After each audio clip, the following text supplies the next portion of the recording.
Hello everyone and welcome back to our channel Agnipam. Today we are back with a new video on the series functions. So basically we'll be looking for domain of the function और इस particular video में हम लोग थोड़ा सा उसको बेहतर तरीके से जानने की कोशिश करेंगे कि डोमेन क्या होता है और किसी फंक्शन के इंपोर्ट के बारे में हम क्या कमेंट कर सकते हैं फंक्शन को देख कर या फंक्शन को समझ कर।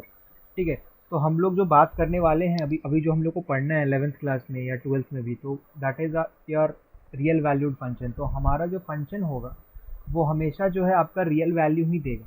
मतलब कि फंक्शन का जो रेंज होगा, एफ का जो रेंज होगा वो हमेशा एक रियल वैल्यू को टेंड करेगा, इन्फिनिटी या कोई इमेजनरी वैल्यू नहीं आएगा। तो इस चीज़ को ध्यान में रखना है, इस चीज़ को दिमाग में ज़रूर रखना है।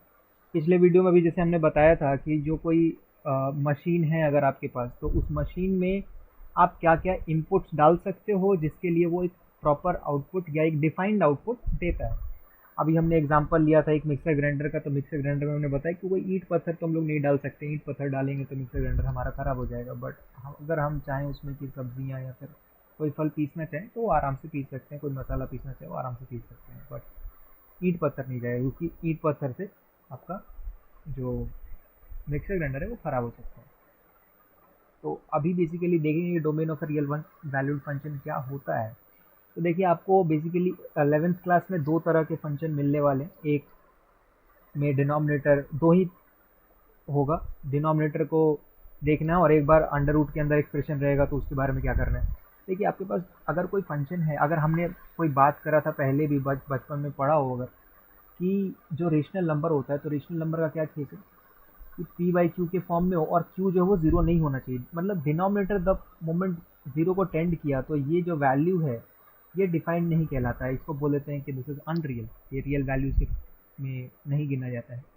तो हमारे पास जो फंक्शन भी होगा एफ एक्स, इस एफ एक्स का न्यूमरेटर को तो अपने को ज़्यादा नहीं देखने का कोशिश करना है।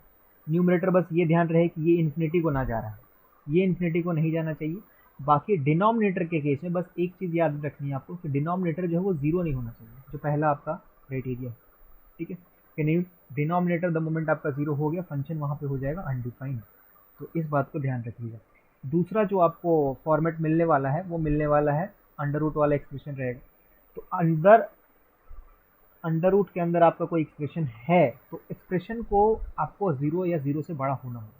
अगर जीरो या जीरो से बड़ा नहीं होता है, नेगेटिव वैल्यू अगर अंडर रूट में आती है तो हम बताते हैं कि वो एक कॉम्प्लेक्स नंबर या फिर कोई इमेजनरी नंबर को टेंड करता है। और द मोमेंट आप इमेजनरी को टेंड करने लगेगा तो that will not be a real valued function.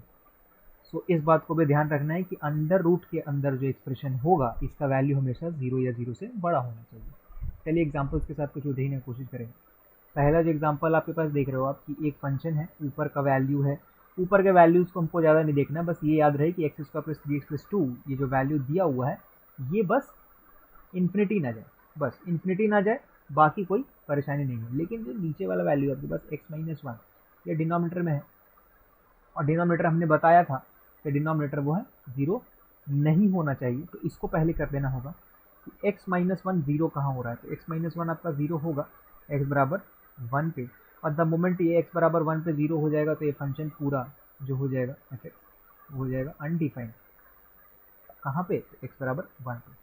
तो इस चीज़ को ध्यान में रखें। तो हमारे पास ये एक्स ऊपर वाले एक्सप्रेशन में, तो एक्स को आप कोई भी रियल वैल्यू पुट कर सकते थे, कोई परेशानी नहीं थी। One two three four minus one by two कुछ भी डालते कोई परेशानी नहीं थी। लेकिन द मोमेंट आपका डिनोमिनेटर जो बोल दिया कि वन नहीं होना चाहिए, जब वन हो जाएगा तो फंक्शन हो जाएगा अनडिफाइंड। तो हमने क्या करना है, बस डिनोमिनेटर को बोल रहा है क्योंकि वन नहीं होना चाहिए, तो बस जो पूरा आपका डोमेन था उसमें से आप बस वन को एक ओमिट कर दीजिए, वन को हटा दीजिए, बस आपका फंक्शन हो गया। ये हो गया फंक्शन का डोमेन। ठीक है, इसको कह दिया डोमेन इसका। अब अगले डेफिनेशन की तरफ चलते हैं। यहाँ दो एग्जांपल्स आपके पास। पहले एग्जांपल में देख रहे हैं कि एक एक्सप्रेशन है फोर माइनस एक्स और फोर माइनस एक्स के बारे में बता रहा है।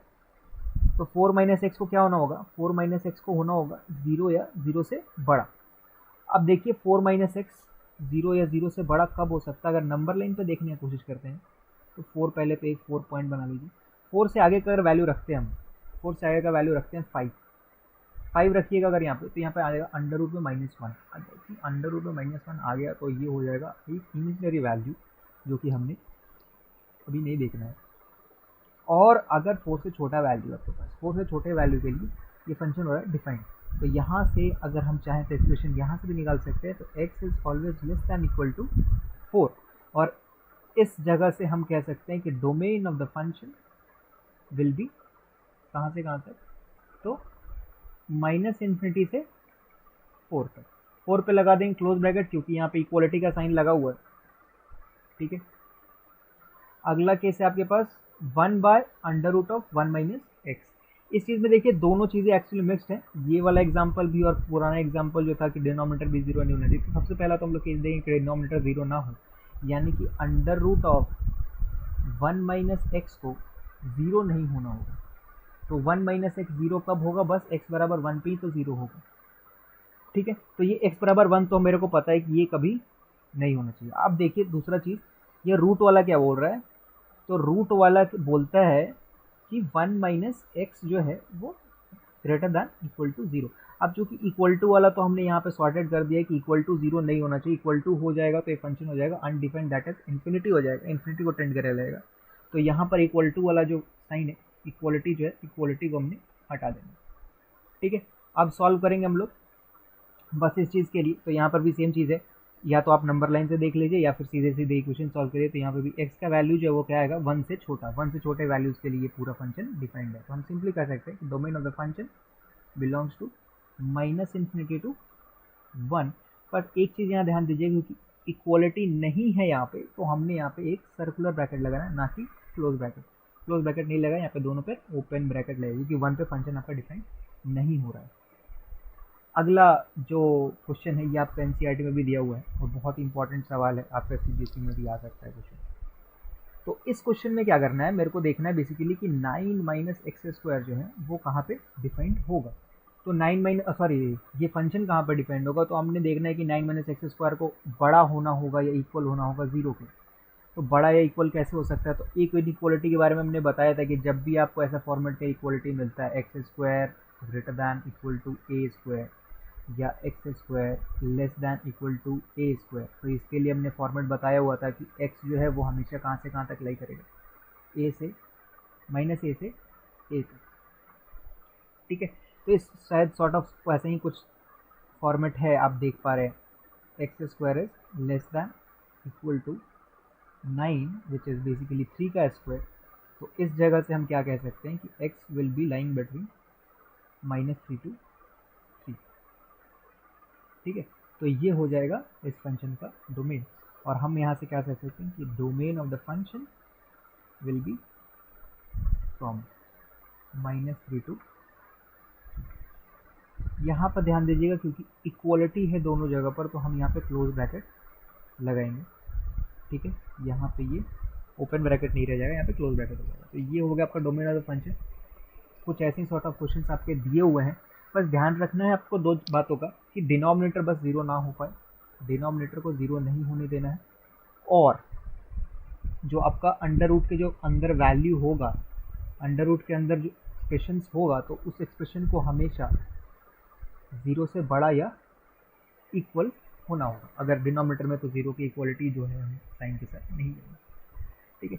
तो इसी के साथ ये वीडियो हम लोग खत्म करते हैं। If you like the video please do share, subscribe and do follow us on Instagram and Telegram too. Thanks for watching and have a nice day.